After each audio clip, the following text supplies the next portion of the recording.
The wedding invitation fell from my hands like a poisoned letter. There it was, in elegant calligraphy, the date my sister Amanda had chosen for her wedding. The exact same day as mine. 6 months of planning, deposits paid, and save the dates already sent out.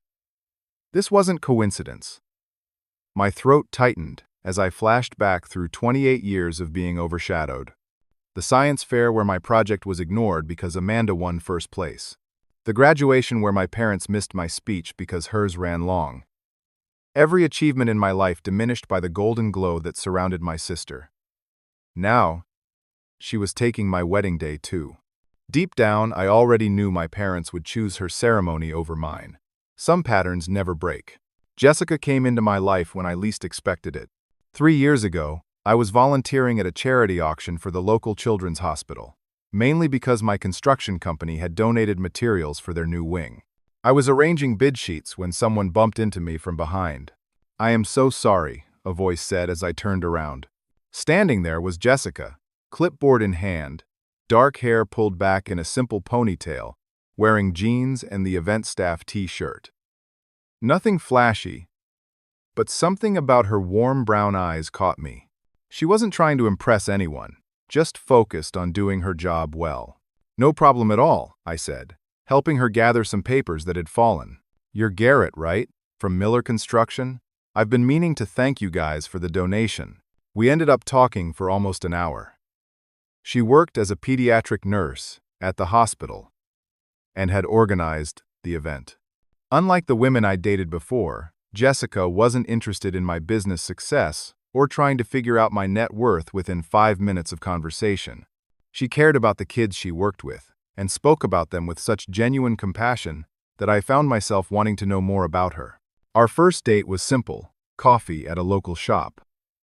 Our second, a hike through Burke Mountain trails. By our third date, dinner at a small Italian restaurant downtown, I knew Jessica was different. She laughed easily but took important things seriously. She listened when I talked about work challenges and offered thoughtful advice. Most importantly, she never made me feel like I was competing for attention or approval. After a year of dating, I knew she was the one. I spent 3 months saving for the perfect ring, nothing ostentatious, but a quality diamond with small sapphires on either side, her favorite stone. I proposed during our favorite hike, at the overlook point where you could see the entire valley. When she said yes, I felt for once in my life that something was truly mine. Something wonderful that couldn't be overshadowed or taken away. We started planning our wedding right away. Jessica had always dreamed of getting married at Lakeview Gardens, an old estate with beautiful grounds overlooking the water. By some miracle, they had an opening for June 23rd the following year. We immediately put down the deposit, nearly $8,000, to secure the date. "It's perfect," Jessica said, as we left the venue after signing the contract. "Early summer, not too hot yet, and the gardens will be in full bloom." We sent save the dates 6 months in advance to make sure family could plan accordingly.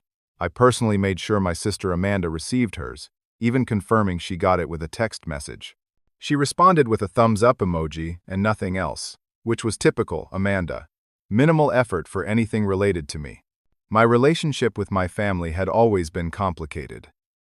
From childhood, Amanda was the star. She was 3 years younger than me, but somehow always the center of attention. Valedictorian, homecoming queen, full scholarship to an Ivy League school. Meanwhile, I worked hard through state college, took out loans, and built my construction business from nothing to a company with 30 employees and contracts throughout the state. But my achievements were always treated as expected, nothing special. "That's nice, Garrett," my mother would say about business milestones, before immediately turning the conversation to Amanda's latest accomplishment. My father was more subtle in his favoritism, but it was there nonetheless. Extra driving lessons for Amanda, helping her buy her first car, while I worked summer jobs to save for mine. Special father-daughter trips that somehow never translated to father-son time for me. I'd made peace with it over the years, or so I thought. Building my own life, finding success on my terms, and now having Jessica help me create an identity separate from being Amanda's brother. I'd even started to hope that my wedding might be the one day where I could just enjoy being celebrated without comparison. That hope lasted until my parents' 35th anniversary dinner. We all gathered at their favorite steakhouse, including Jessica and Amanda's boyfriend Trevor. They'd been dating for about 8 months. Nothing serious from what Amanda had mentioned during our rare conversations. The dinner was going well. For once, conversation was balanced. My father asked about my recent project, a new wing for the hospital, where Jessica worked. My mother complimented Jessica's engagement ring. It felt almost normal, like a family where everyone was equally valued. Then Amanda clinked her glass during dessert. "I have an announcement," she said, her voice carrying that familiar tone that demanded everyone's attention. Trevor reached for her hand as she extended it toward the center of the table, displaying a massive diamond ring that caught the light from every angle. "We're engaged!" she exclaimed. My mother gasped. My father beamed. And just like that, the spotlight swung away from us again. "When did this happen?" my mother asked, already out of her seat to hug Amanda. "Last weekend," Amanda said, looking directly at me. "We're thinking about a summer wedding. June would be perfect." Something in her eyes told me this wasn't just bad timing. It was deliberate. The first twist in what would become a painful unraveling of family ties I thought were at least somewhat secure. The formal invitation arrived on a Tuesday afternoon, its cream envelope embossed with silver foil. Jessica had just left for her night shift at the hospital, so I was alone when I opened it. I read the date 3 times, convinced I must be seeing things. June 23rd, exactly the same day as our wedding. I immediately called Amanda, trying to give her the benefit of the doubt. Maybe it was a printing error. Maybe she'd forgotten our date despite the save the date card. "Hello, brother dear," she answered, her voice syrupy sweet. "Amanda, I just got your invitation. There must be a mistake. The date is the same as my wedding." A brief pause. "Oh, is it? I guess I didn't realize." "How could you not realize? We sent save the dates months ago. I confirmed you received it." Well, this was the only date that worked for our venue. The Bellevue Hotel books up so fast, you know. It's the most exclusive venue in the city. My blood pressure was rising. "Amanda, we set our date first. We've paid deposits. All our vendors are booked." "So have we," she said dismissively. "Look, Garrett, it's not like we're inviting all the same people anyway. Just mom and dad overlap. And maybe a few relatives." "Just mom and dad?" "They're our parents." "Amanda, how are they supposed to be at 2 weddings on the same day?" "I'm sure you guys can figure something out. Maybe do yours earlier, or postpone. June isn't really ideal for an outdoor wedding anyway. Too hot." I ended the call before saying something I'd regret, then immediately dialed my parents. My mother answered on the 3rd ring. "Garrett, honey, we were just talking about you. Did you get Amanda's invitation? Isn't it beautiful? The Bellevue is just magnificent." I took a deep breath. "Mom, she scheduled her wedding on the same day as mine. The day we set months ago." "Oh," she said, her voice dropping slightly. "Yes, we noticed that. It's unfortunate timing." "Unfortunate timing? It's deliberate sabotage. She knew our date." "Garrett, don't be dramatic. The Bellevue is very hard to book. They had a cancellation, and Amanda was lucky to get it. So what are you and Dad going to do? You can't be in 2 places at once." There was a pause. Then my mother said what I had feared but expected. "Well, sweetie, we were thinking. Your venue is closer to town. Maybe you could move your ceremony earlier in the day, and we could attend both?" "Mom, that's not possible. Our ceremony is at 4, dinner at 6. Even if we moved it to noon, there's no way you'd make both." "Then maybe you could consider changing your date? Amanda's venue is non-refundable, and it's so exclusive. You know how much this means to her. And my wedding doesn't mean anything? We've been planning for months. Our venue is non-refundable too. Of course your wedding matters, but Amanda's venue is more exclusive, and she's always dreamed of getting married at the Bellevue." My father hadn't said a word during the entire conversation. In the background, I could hear him clearing his throat. "Let me talk to Dad," I said. "He's actually stepped out," my mother replied quickly. "Look, Garrett, just think about it. Okay? For the family. We don't want anyone to be disappointed. Anyone meaning Amanda. Never mind my disappointment. When Jessica came home the next morning, I told her everything. She sat beside me on our couch, still in her scrubs, her face showing the exhaustion of a 12-hour night shift, compounded by this news. "That's incredibly hurtful," she said after I finished. "I can't believe Amanda would do this deliberately. You don't know her like I do. This is classic Amanda." Jessica squeezed my hand. "What do you want to do? It's your family. They're making their choice pretty clear. I don't want to force them. But this is our wedding day, Garrett. The only one we'll ever have." I nodded, feeling the weight of years of being second best. "I know, but I'm used to this. I don't want to drag you into a family drama that's been going on since before I met you." Jessica's eyes flashed with an anger I rarely saw from her. "I'm already in it. We're getting married. Your family is becoming my family, and I'm not okay with them treating you this way." She paused, collecting herself. "But I also don't want our wedding day tainted by bitterness and fighting." We were still discussing options when my phone rang. It was my Uncle Paul, my father's younger brother, who had always been kinder to me than most of the family. "Garrett, I just heard about this wedding date situation from your dad," he said after I answered. "Something didn't sit right with me." "What do you mean?" "Well, your father mentioned that Amanda just happened to get this date, but that's not what she told me 3 weeks ago." My stomach dropped. "What did she tell you?" "She called asking about your wedding details. Specifically, she wanted to confirm the exact date. I thought she was asking to make sure she didn't schedule near yours. She was very particular about confirming it was the 23rd. This confirmation of what I had suspected hit me like a physical blow. Amanda hadn't made a mistake. She hadn't been forced into this date by venue availability. She had deliberately chosen to set her wedding on the same day as mine, knowing full well what it would mean. "Thanks for telling me, Uncle Paul. I appreciate your honesty. Look, kid, I know things have been tough with your family. But for what it's worth, Jessica seems wonderful, and I'm looking forward to your wedding, no matter what date it happens on." His words provided small comfort in the face of this betrayal. But they were a reminder that not everyone in my family was choosing Amanda over me. It was the first hint that this story might not end, as it had so many times before, with me accepting defeat and Amanda triumphant. Sunday dinner at my parents' house had been a monthly tradition since I moved out after college. Despite the tension with Amanda and the uneven treatment, some part of me still craved that connection to family. Jessica usually came with me, but this time I asked her to stay home. What needed to be said was better done without her there to witness the fallout. Amanda arrived late as usual, Trevor trailing behind her, looking uncomfortable. He nodded at me politely but avoided eye contact. I wondered how much he knew about what was going on. Dinner was a masterclass in avoidance. My mother chatted about neighborhood gossip. My father discussed an upcoming fishing trip. Amanda dropped references to her wedding plans, shooting glances at me each time to gauge my reaction. I waited until dessert was served before speaking up. "Amanda, can I talk to you for a minute, alone?" She looked surprised but nodded, following me to the back porch. The spring evening was cool, the sun just beginning to set behind the line of oak trees at the edge of my parents' property. "What is it, Garrett?" "Mommy's apple pie is getting cold. I know you asked Uncle Paul about my wedding date before booking yours." Her expression flickered, a brief crack in her confident facade. "I don't know what you're talking about.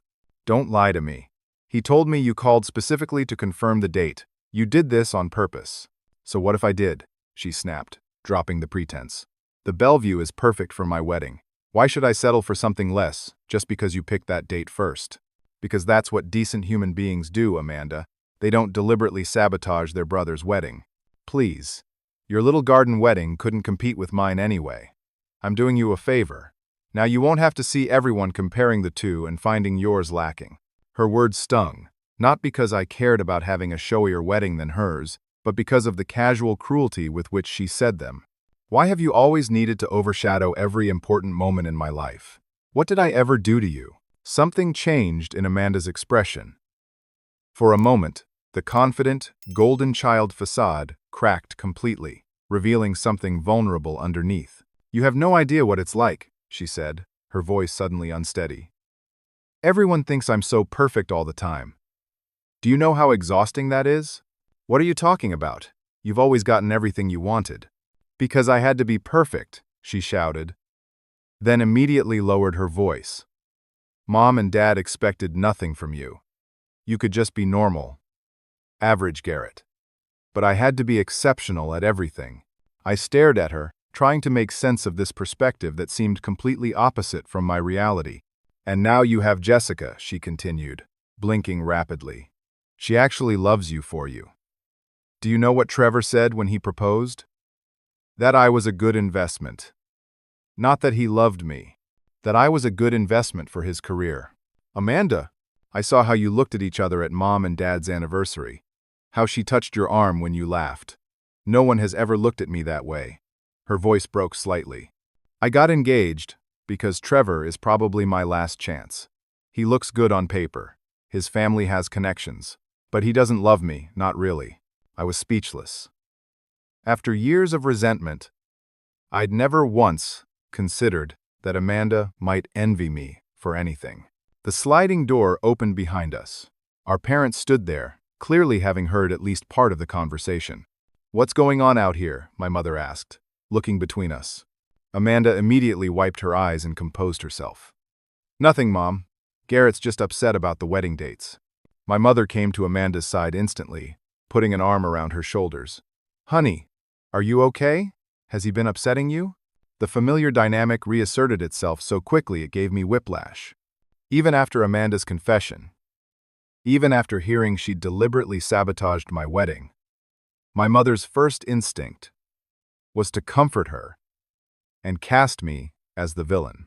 I looked at my father, hoping for some sign of support, but he stared at the ground, unwilling to meet my eyes. I need you both to make a decision, I said calmly. Amanda chose to schedule her wedding on the same day as mine, knowing what she was doing. Now you need to choose. You can split the day and try to attend both ceremonies. Or you can tell me now which wedding you'll be attending. My mother looked shocked that I would force the issue. Garrett, that's not fair. What's not fair is Amanda deliberately trying to ruin my wedding day and you supporting her. Amanda needs us there, my mother said without hesitation. She's always been more sensitive about these things. Margaret, my father finally spoke. Maybe we should try to work something out. There's nothing to work out, Robert. The Bellevue can't be rescheduled. Garrett's outdoor venue has more flexibility. Our deposits are non-refundable too, I pointed out. And we specifically chose June 23rd because it's when the gardens are in full bloom. I'm sorry, Garrett, my mother said firmly. But we'll be attending Amanda's ceremony. My father looked torn but ultimately nodded in agreement. Son, we're sorry about this, but your mother's right. Amanda needs us there. I looked at them. These people who had raised me but always made me feel second best, and felt something shift inside me. Not anger, not even disappointment anymore. Just clarity. Thank you for being honest, I said simply. I left shortly after, ignoring my mother's calls to stay and talk more. As I drove home, my phone buzzed with texts. Not from my parents or Amanda, but from my cousin Taylor. Just heard what Amanda did with the wedding date. That's seriously messed up. Call me. Taylor had always been close to both Amanda and me, walking a careful line between us. For him to take a side was significant. When I got home, Jessica was waiting up despite the late hour. I told her everything, including Amanda's surprising confession. That actually makes sense, Jessica said thoughtfully. I've always wondered why she seems so unhappy despite having everything. She doesn't have what we have, I replied, realizing the truth of it as I spoke. So what are we going to do about the wedding? Before I could answer, my phone rang again. This time it was my grandmother Eleanor, my father's mother, calling at nearly 11 at night, which was unheard of for her. Garrett, she said when I answered, her voice strong despite her 82 years. I just got off the phone with your father. Is it true about Amanda scheduling her wedding on your day? Yes, Grandma. It's true. And your parents are choosing to go to hers? Yes. There was a long pause, then she said, I'd like to come see you tomorrow. There's something I need to discuss with you in person. The next day, another shock came. I received a call from a distant cousin who apologetically told me they'd be attending Amanda's wedding instead of mine. When I asked why, they hesitated before admitting they'd heard Jessica was pregnant and our wedding was being rushed for appearances. 3 more relatives called that day with similar messages. The source of these rumors became clear when my Aunt Martha mentioned that Amanda told us about the baby situation. Not only had Amanda stolen our date, but she was actively working to ensure her wedding would outshine mine in every way, even if it meant spreading lies about Jessica and me. It was the final twist that pushed me past my breaking point, setting in motion decisions that would change everything. Jessica found me sitting on our back deck that evening, staring at nothing as the neighborhood settled into dusk. She placed a mug of coffee beside me and sat in the adjacent chair. "Bad day?" she asked gently. I told her about the calls, about Amanda's rumors. I expected anger, indignation on her own behalf as well as mine. Instead, she was quiet for a long moment. "You know what I think?" she finally said. "I think Amanda must be deeply unhappy to go to these lengths. That doesn't excuse what she's doing." "No, it doesn't, but it helps me understand it." She reached for my hand. "Garrett, I don't care who comes to our wedding. I don't care if we get married in front of 2 people or 200. All that matters is that we're starting our life together." Her compassion in the face of such meanness struck me deeply. While I was stewing in resentment, Jessica was finding empathy. It was one of the countless reasons I loved her. "What matters to me," she continued, "is that our wedding reflects us. Not some competition with your sister. Let's focus on making it the day we want, regardless of who's there." The doorbell rang before I could respond. It was my grandmother Eleanor. Elegant as always in a simple blouse and slacks despite the heat, her silver hair perfectly coiffed. "Grandma," I said, surprised to see her so early in the day. "Come in." She hugged me tightly, then Jessica. "I hope you don't mind the early visit. I don't drive at night anymore." We settled in the living room, and my grandmother got straight to the point. "Garrett, I've watched for years as your parents favored Amanda. I've said things to your father about it, but Robert has always been weak-willed when it comes to standing up to your mother." Jessica offered to give us privacy, but my grandmother shook her head. "You should hear this too, dear. You're family now." She turned back to me. "Your grandfather and I always saw it, how they treated you differently. We tried to compensate when we could, but we couldn't be there all the time." She opened her purse and removed a thick envelope. "Your grandfather and I set aside money for both you and Amanda. When he passed, I decided to handle the inheritances differently. Amanda received hers when she graduated college. I've been holding yours. Grandma, I don't need money. It's not about need, Garrett. It's about what's right." She handed me the envelope. "There's a check in there for $50,000. Your grandfather wanted you to have it for something important, and I can't think of anything more important than your wedding day." I stared at the envelope, speechless. It wasn't about the money itself, but what it represented. Someone in my family had seen the inequity all along and had tried, in their own way, to balance the scales. "I can't take this," I said automatically. "You can and you will," she replied firmly. "I'm 82 years old, Garrett. Let me do this one thing. Let me see you have the wedding you and this lovely girl deserve." After my grandmother left, promising to be front and center at our wedding regardless of who else attended, I sat with Jessica trying to process this unexpected turn. "What do you think we should do?" I asked her. Before she could answer, my phone rang. It was Taylor again. "I've been thinking about your situation," he said without preamble. "Ryan and I have an idea." Ryan was my best friend since high school and would be my best man. The 3 of us met for lunch the next day at a small diner away from our usual spots. Somewhere Amanda or my parents wouldn't think to look for us. "Here's the thing," Taylor said, leaning forward over his untouched burger. "Amanda thinks she's won. She thinks you'll either cancel your wedding, reschedule it, or have a sad, diminished version of what you planned." Ryan nodded. "So what if you do the opposite? What if you make your wedding so incredible that people talk about it for years?" "With what budget?" I asked. "We've already stretched ourselves thin with what we planned." "That's where I come in," Taylor said. "My company does event planning. I can call in favors, get you upgrades for minimal cost. Ryan's band can play the reception instead of the DJ you booked." Ryan was a talented musician who played in a local band that was gaining popularity. "We'd be honored to play your wedding, man. No charge." Their offer touched me deeply. "I appreciate it, guys, but I don't want to turn this into some kind of revenge plot." "It's not about revenge," Taylor insisted. It's about not letting Amanda's pettiness ruin what should be one of the best days of your life. As we discussed possibilities, my phone rang again. The number was unfamiliar, but I answered anyway. "Is this Garrett Miller?" a man's voice asked. "Yes, it is.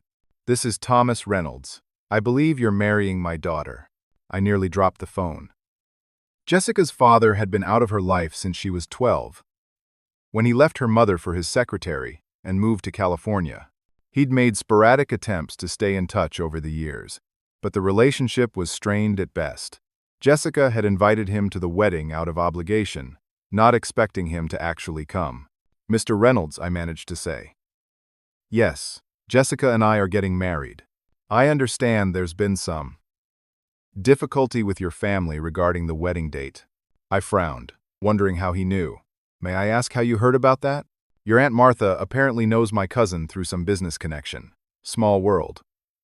The point is, I've been a terrible father to Jessica for most of her life. I wasn't there when she needed me, and I've regretted it every day." He paused, and I could hear the emotion in his voice when he continued. "I can't change the past, but I'd like to help with her future. I'd like to contribute to the wedding, make it something special for her.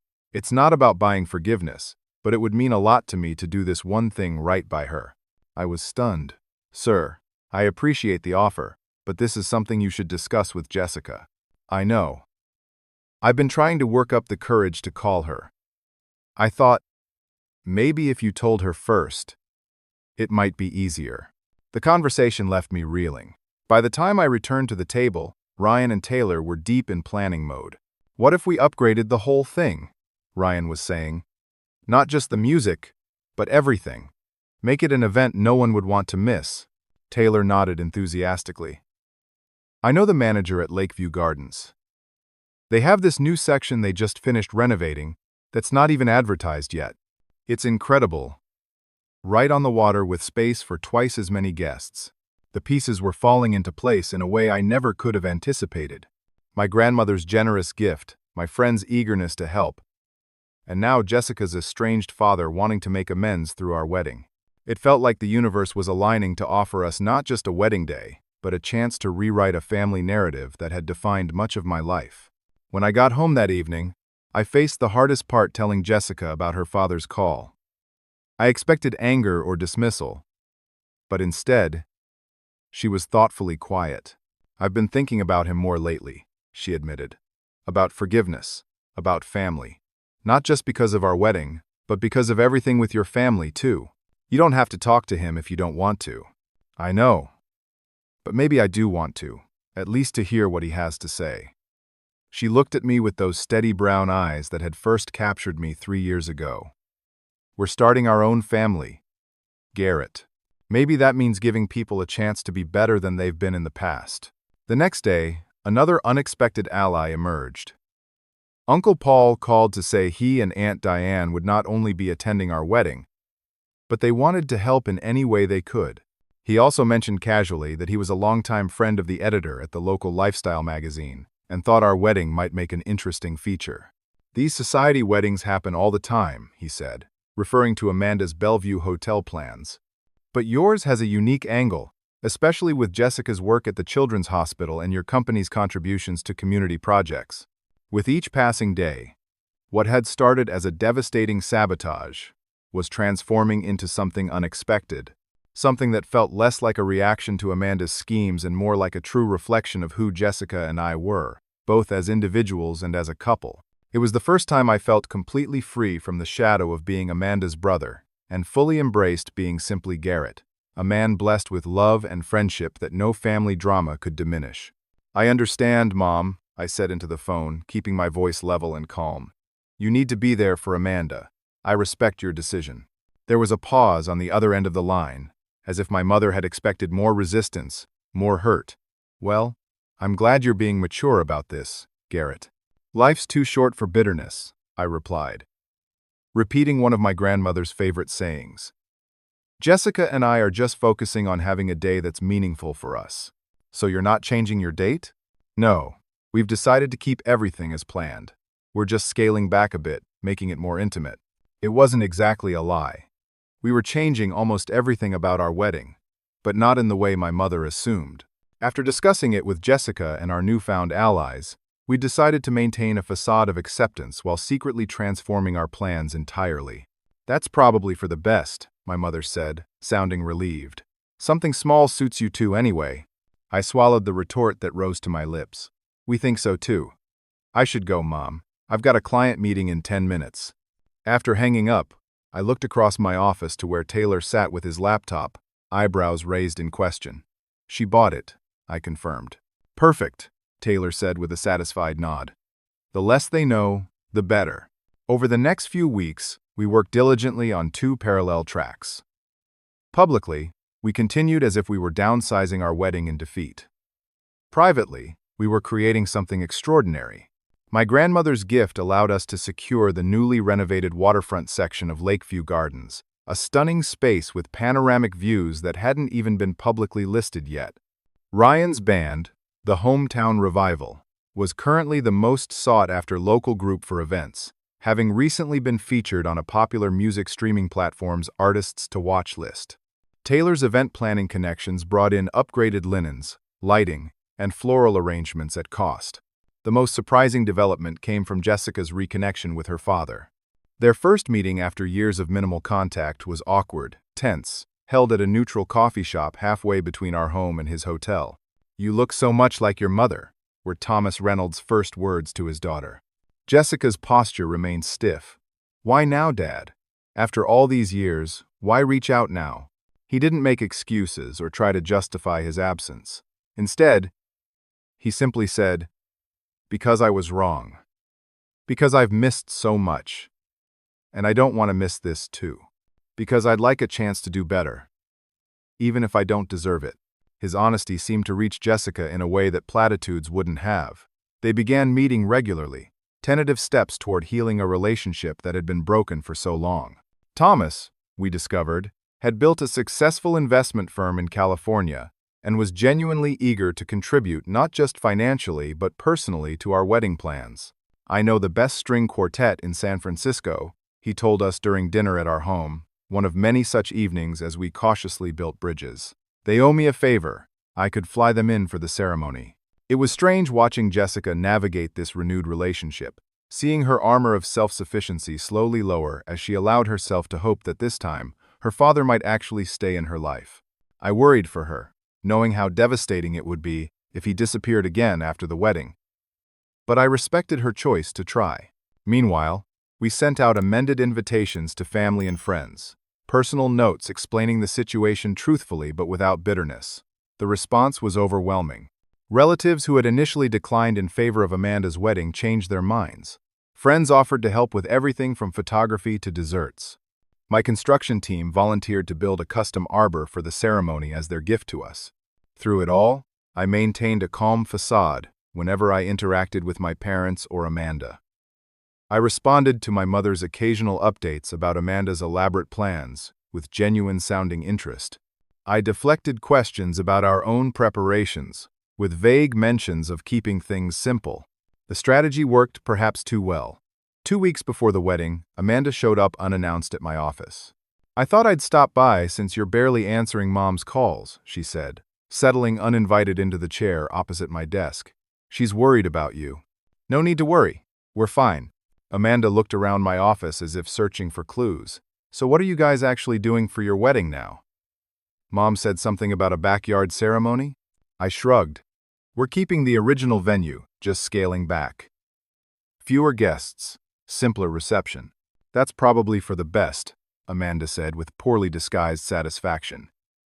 "The Bellevue is doing a 10-tier cake for us. Custom, designed. And wait until you see my dress, it's being featured in Modern Bride next month." I nodded, maintaining my unbothered expression. "Sounds amazing. I'm happy for you." My lack of reaction seemed to frustrate her. She pushed further. "What time is your ceremony again? Maybe Mom and Dad could stop by." Before heading to the Bellevue, it was exactly the question Taylor had warned me she might ask. "We moved it to 1 o'clock. I lied smoothly. "Just a short ceremony. Nothing elaborate. And where are you having dinner after? That little Italian place you like?" "We haven't decided yet. Might just be pizza and champagne at home. Amanda couldn't quite hide her smile. Well, it's good you're being practical. Not everyone can afford a big wedding. After she left, I immediately texted Taylor and Ryan. Amanda took the bait. Told her 1 o'clock ceremony, mentioned possibly having pizza after. Taylor's response came quickly. Perfect.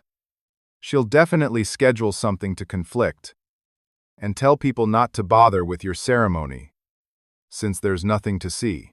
Everything was proceeding exactly as we'd anticipated.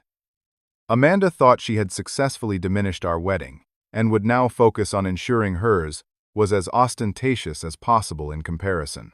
My parents believed we were accepting defeat gracefully. And all the while, the plans for what was quickly becoming the event of the season continued to take shape away from their prying eyes.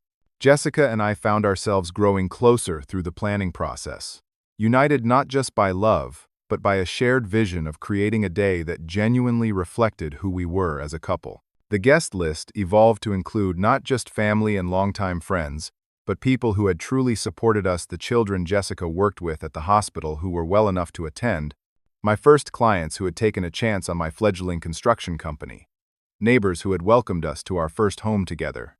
You know, Jessica said one night as we finalized seating arrangements, I'm almost grateful to Amanda. I looked up, surprised. Grateful? For trying to ruin our wedding? For making us really think about what matters to us? For pushing us to create something that's authentically ours? Not just what's expected. She was right. Without Amanda's interference, we would have had a lovely but conventional wedding. Now we were creating something truly memorable, something that told our story in a way we never would have considered otherwise.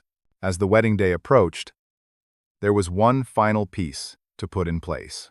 With Thomas Reynolds' connections, we secured something that would truly make the day unforgettable. It was the last twist in a plan that had evolved from merely salvaging our wedding to creating an event that would resonate far beyond just one day or one family drama. June 23rd dawned clear and perfect. From the window of the private suite at Lakeview Gardens, where I was getting ready with Ryan and my groomsmen, I could see staff making final preparations in the waterfront garden.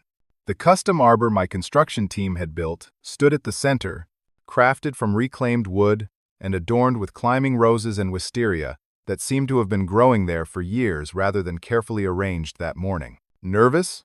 Ryan asked, adjusting his tie in the mirror beside me. Surprisingly, no, and it was true. Despite everything that had happened leading up to this day, I felt completely at peace. My phone buzzed with a text from my grandmother. Operation Golden Child is proceeding as planned. Your sister looks like she's about to have an aneurysm. Your parents are clueless. See you at 4. I smiled at her message. My 82-year-old grandmother had embraced our plan with unexpected enthusiasm, volunteering to be our inside person at Amanda's wedding. She, along with Uncle Paul and Thomas Reynolds, had orchestrated a series of small but effective disruptions that would ensure Amanda's perfect day didn't go quite as smoothly as planned. Nothing malicious, nothing that would truly ruin her wedding, just enough minor issues to create delays. The florist accidentally delivering half the centerpieces to the wrong venue. The string quartet having transportation troubles that delayed their arrival by an hour. Small inconveniences that would add up to push her ceremony well past the 1 o'clock time she thought mine was happening. Thomas Reynolds had taken on perhaps the most important role. As a successful businessman with an impressive network, he had arranged to be seated near my parents at Amanda's wedding. His mission was simple: to engage them in conversation about family loyalty and support, subtly making them question their choices without ever directly mentioning me or Jessica. Meanwhile, at Lakeview Gardens, guests began to arrive for our 4 o'clock ceremony. Not the small diminished gathering my family believed we were having, but nearly 200 people filling the waterfront garden. Among them were several local business leaders, the chief of staff from the children's hospital where Jessica worked, and, most surprisingly, a photographer from the lifestyle magazine Uncle Paul had mentioned. Jessica and I had decided to break with tradition and get ready together, sharing quiet moments of preparation before the ceremony. She looked radiant in a gown that was elegant in its simplicity, designed by a friend of Taylor's who had worked with major fashion houses before starting her own label.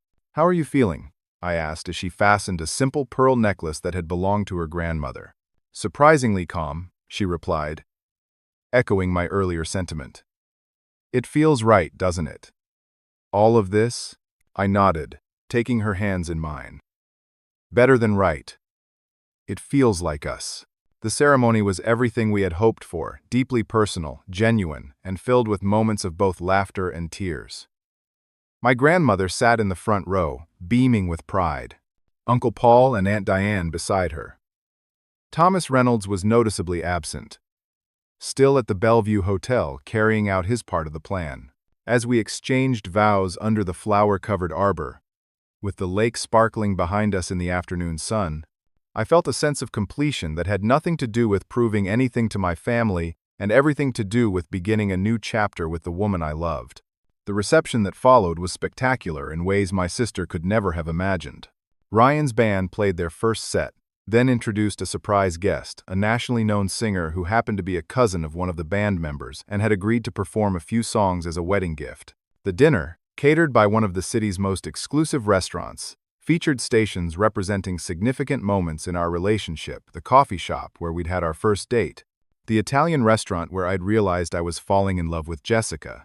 Throughout it all, Jessica and I moved among our guests, genuinely enjoying every moment rather than performing for an audience or checking off traditional wedding obligations. It felt less like a formal event and more like the best dinner party ever thrown, filled with people we truly cared about.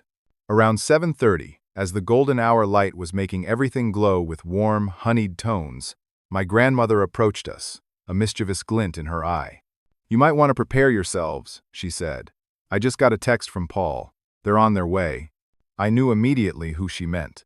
Through our network of allies, we'd learned that Amanda's ceremony had been delayed by nearly 2 hours due to our orchestrated disruptions.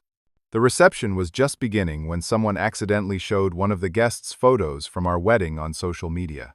The stunning waterfront setting, the celebrity performer, the evident joy on our faces, all captured beautifully by the professional photographers Taylor had arranged.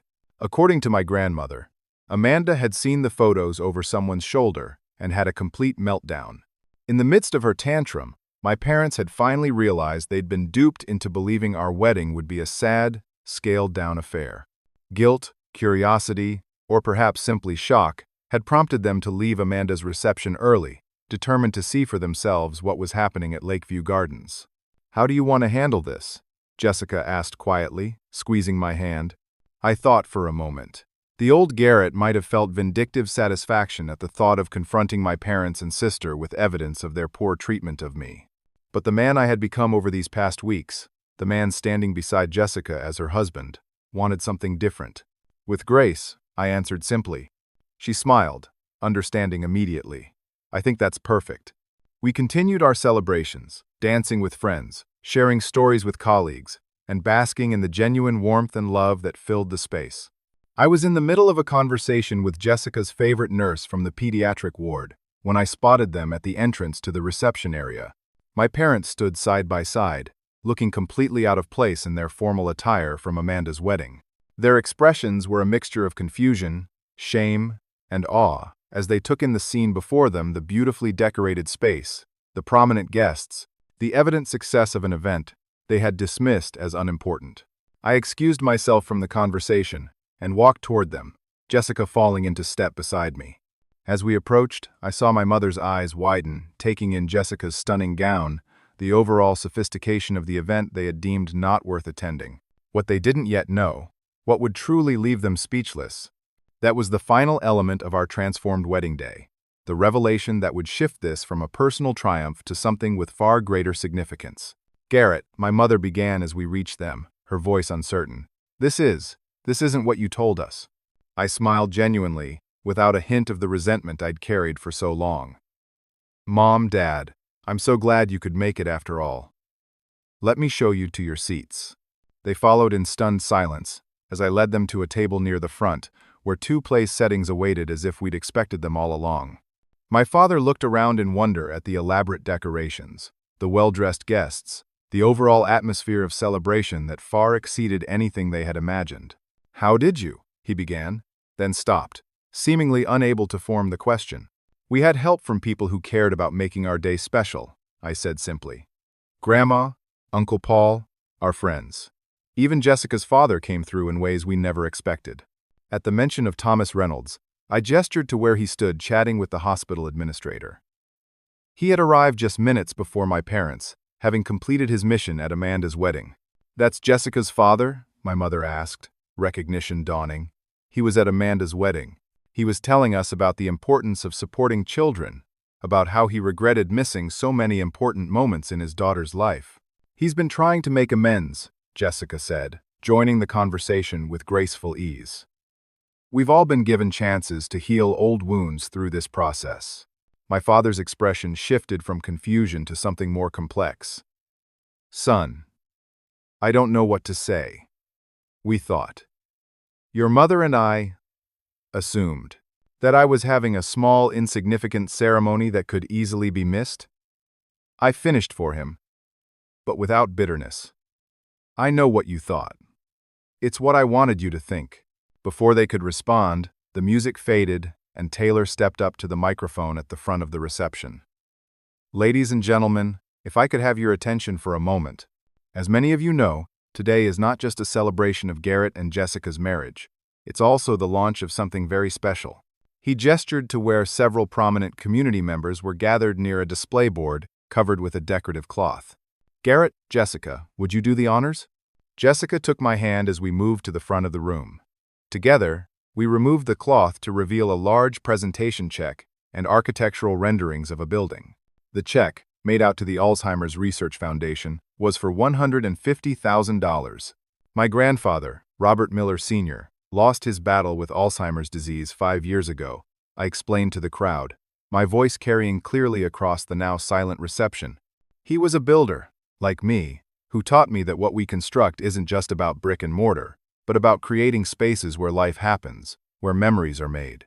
Jessica continued seamlessly. "When we were planning our wedding, we realized we had an opportunity to honor Garrett's grandfather in a meaningful way. With the generous support of many people in this room, we've been able to organize not just a wedding, but a charity gala that will fund the new Robert Miller Senior Memory Care Wing at County General Hospital." The crowd erupted in applause. I glanced at my parents, seeing the shock on their faces transform into something else entirely. My father's eyes filling with tears at the mention of his own father, my mother's hand covering her mouth in surprise. "Construction will begin next month," I added once the applause died down, with Miller Construction handling the project at cost. What my parents and the other guests didn't know was that this plan had formed gradually as our wedding transformed. When Thomas Reynolds had offered to contribute financially, Jessica and I had discussed using some of that money to create something meaningful rather than just an elaborate party. The memory care wing had been my grandfather's dream project before his illness progressed, something he'd talked about but never had the chance to pursue. As the evening continued, my parents remained, clearly struggling to reconcile their preconceptions with the reality before them. My father approached me during a quiet moment as Jessica danced with her father. "Your grandfather would have been so proud," he said, his voice rough with emotion. "He always said you had the heart of a true builder." "Did he?" I asked, genuinely surprised.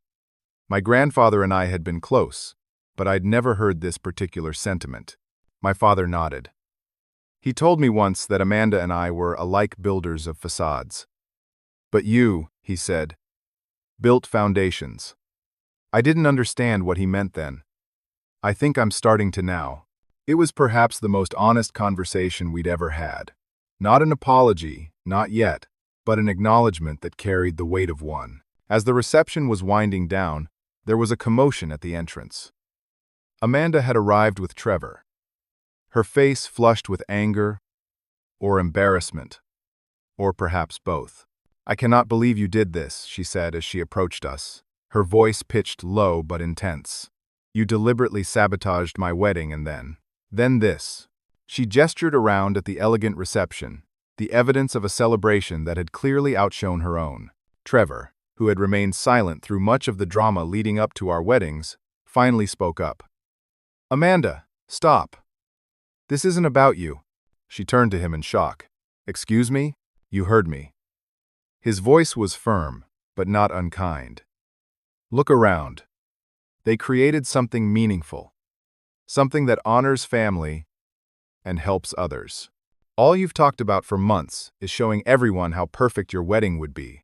How much better than your brother's. Amanda looked as if she'd been slapped. You're taking his side? I'm not taking sides.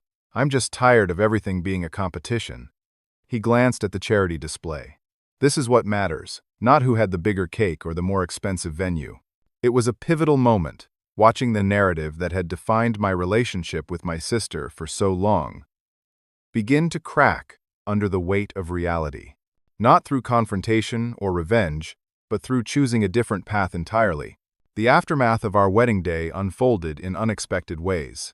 The local lifestyle magazine feature expanded into a full spread about the charity initiative, bringing attention not just to our wedding, but to the cause it supported.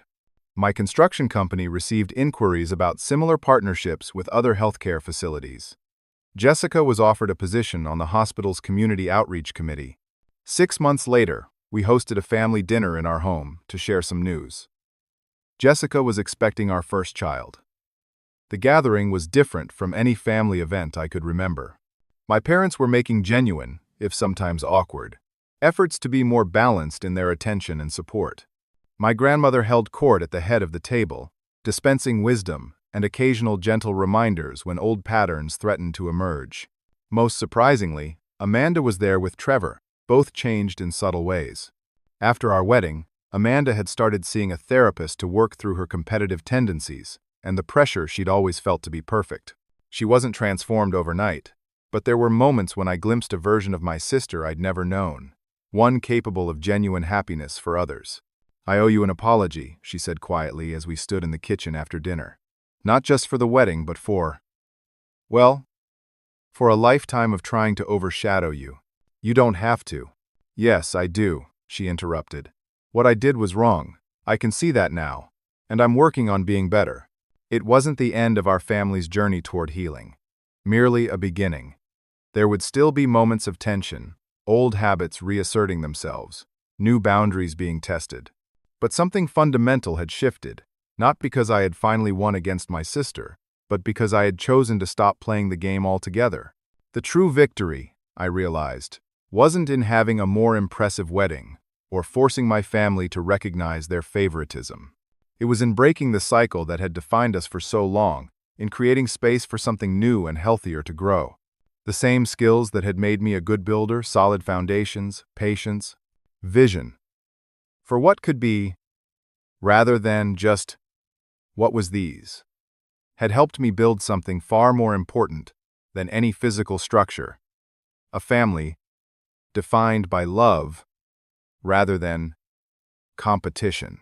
As Jessica and I prepared to welcome our child, I found myself reflecting on the lesson that had emerged from what began as a painful betrayal. Sometimes the greatest win isn't defeating others, but refusing to let their actions defeat your capacity for joy and generosity.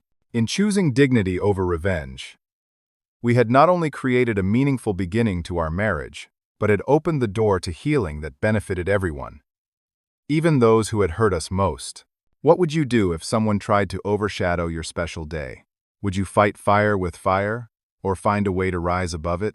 Comment below with your thoughts, and if you enjoyed this story, please like, subscribe, and share it with someone who might need to hear that. Sometimes the most powerful response to pettiness is grace. Thank you for listening, and remember that how we respond to others' actions says more about us than it ever could about them.